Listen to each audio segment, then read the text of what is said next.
Bonsoir à toutes et à tous. Mercredi 25 juin 2014, voici l'essentiel de l'actualité en Alsace. Les difficultés financières de Caddy, peut-être un Alsacien sur une pelouse mythique. Et reportage, les soldes d'été ont débuté aujourd'hui. À la une de l'actualité, Caddy, la justice se penche sur l'avenir du fabricant alsacien de chariots pour supermarché. Le groupe est en cessation de paiement. Près de 400 salariés dans la région craignent un dépôt de bilan.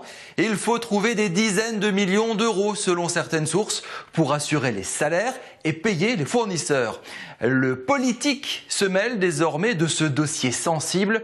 Guy-Dominique Kennel, président du Conseil général du Bas-Rhin, et Philippe Richert, président de la région, ont interpellé le gouvernement sur l'urgence de la situation. Ils réclament un soutien de l'État pour sauver Caddy.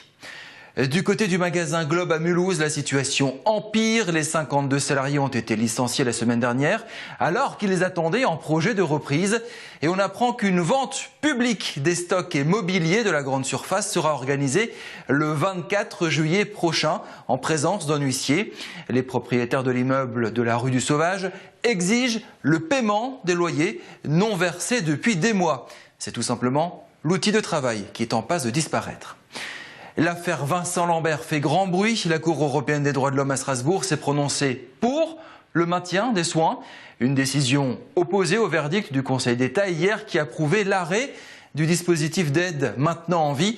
Cet homme paralysé de 38 ans, Vincent Lambert, est dans un état végétatif depuis plusieurs années. Sa famille se déchire sur la suite à donner. Suspension des soins et donc la mort, ou continuité, ce qui équivaut pour certains à de l'acharnement. La CEDH a donc demandé en urgence de maintenir Vincent Lambert en vie. Elle va désormais mettre au moins 6 mois pour statuer sur son cas. Tout autre chose, Morgan Schneiderlin pourrait bien être aligné ce soir face à l'Équateur. L'Alsacien des Bleus pourrait être titularisé par Didier Deschamps. Ce serait un petit événement pour le foot régional. Schneiderlin, né et formé à Strasbourg, foulerait la pelouse du mythique stade Maracana. Les soldes d'été ont débuté aujourd'hui. Cohue dans les magasins et une journaliste chopeuse, Mélodie Schwertz. Des soldes d'été qui ne dérogent pas à la règle. Quelques minutes avant l'ouverture des portes, des dizaines de clients étaient déjà en pole position, prêts à bondir sur les bonnes affaires. Le top départ donné, la course commence à travers les rayons. À peine lancés, les soldes profitent déjà d'une bonne affluence. On vient de franchir, et à peine après 35 minutes d'ouverture, déjà le millier de clients. Donc c'est une journée forte pour les Galeries Fayette et on n'est jamais déçu par un démarrage de soldes dans les grands magasins. Un réveil matinal qui n'a pas arrêté les passionnés de shopping. Objectif, être les premiers à dégoter les meilleures offres. Comme ça, je suis avant tout le monde, donc parce que des fois, je viens tard et je trouve pas ce que je veux, donc là, j'ai le temps de regarder et tout. Pour moi, c'est une tradition. En fait, je commence à travailler à 9h, donc je fais 1 heure de solde, les achats coup de cœur, et après je m'en vais, et voilà, c'est fini pour moi. Là, j'ai trouvé une paire de chaussures, mais j'hésite encore, mais voilà, je pense que je vais me laisser tenter quand même. C'est un jour de congé, puis voilà, c'est un peu de détente, faire une petite bonne affaire, et puis voilà. Dès le premier jour, les réductions semblent intéressantes, entre moins 30 et moins 50%. Vêtements, chaussures, accessoires, les bonnes affaires sont au rendez-vous. Pour l'instant, j'ai fait un petit tour du magasin et ça a l'air pas mal intéressant comparé aux années précédentes.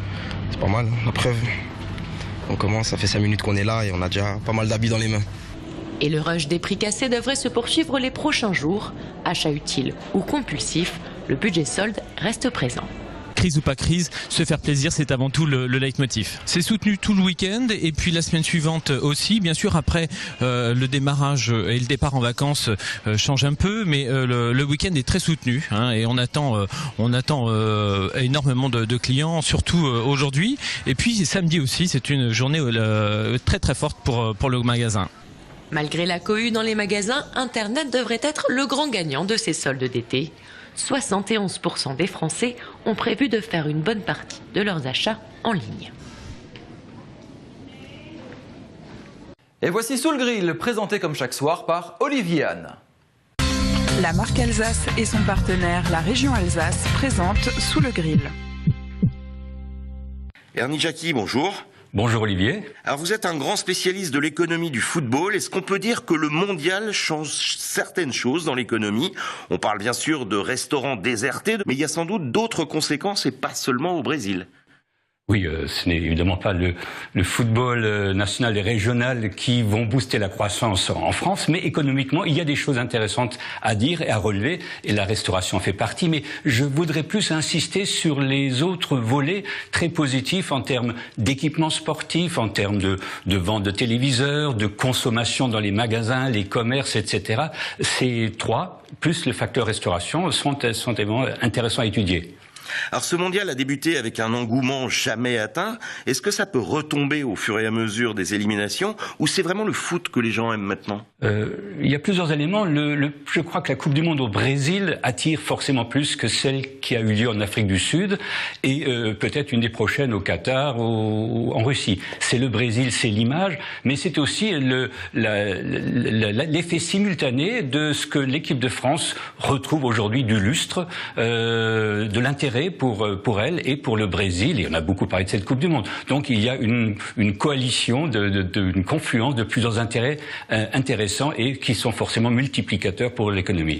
Alors en Alsace, nous sommes en plus exposés à l'engouement de nos voisins allemands et il semblerait qu'ils soient encore plus grands outre-Rhin que chez nous, avec surtout plus de ventes de produits dérivés. Comment l'expliquer? Alors les Allemands ont déjà inventé des concepts autour des grands événements et le public viewing, regarder le match ensemble en public, en communauté, est une invention allemande de 2006. Et lorsqu'on regarde évidemment les matchs ensemble, on s'exhibe avec des tenues officielles, on marque son appartenance à cette communauté footballistique. Et c'est vrai que les Allemands nous ont ouvert la voie. Et nous, évidemment, en tant que région transfrontalière, probablement nous avons tendance aujourd'hui à reprendre, à copier un petit peu ce qui se fait chez eux. Et c'est quelque chose de relativement sympathique. On n'est pas encore aux grandes retransmissions comme à Kehl ou dans le coin transfrontalier, mais il se passe des choses intéressantes que nous copions. Et d'ailleurs, aujourd'hui, le plus grand endroit pour voir des matchs de foot, c'est à Kehl, la plage, la K-Beach, qui est fréquentée à 80% par des Alsaciens.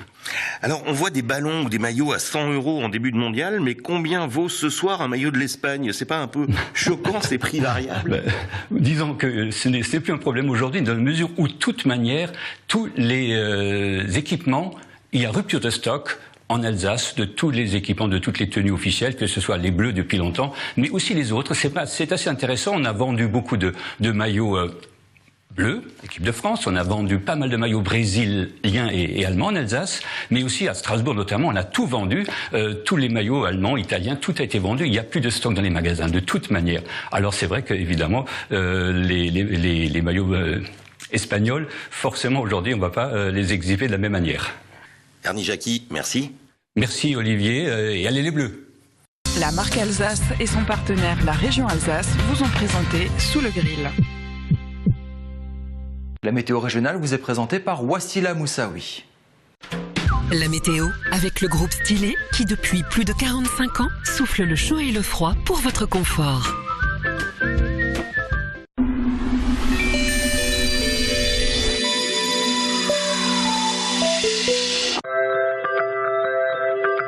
Salut à tous, bienvenue sur Alsace 20. Un ciel légèrement variable pour ce jeudi, notamment la matinée, donc avec quelques passages nuageux, notamment pour Wissembourg ou encore pour la Petite-Pierre. Partout ailleurs, un ciel bien dégagé avec un beau soleil. Les températures le matin avec une moyenne de 11 degrés pour l'ensemble du territoire. La situation l'après-midi avec un soleil qui se généralise sur l'ensemble de la région.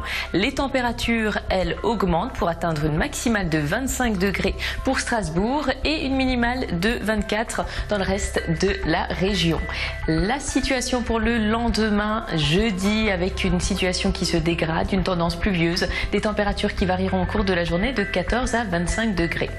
On termine par l'éphéméride. Ce jeudi, nous embrassons les Antelmes. Le soleil se lèvera à 5h28 pour nous quitter à 21h35. Je vous souhaite de passer un excellent moment sur Alsace.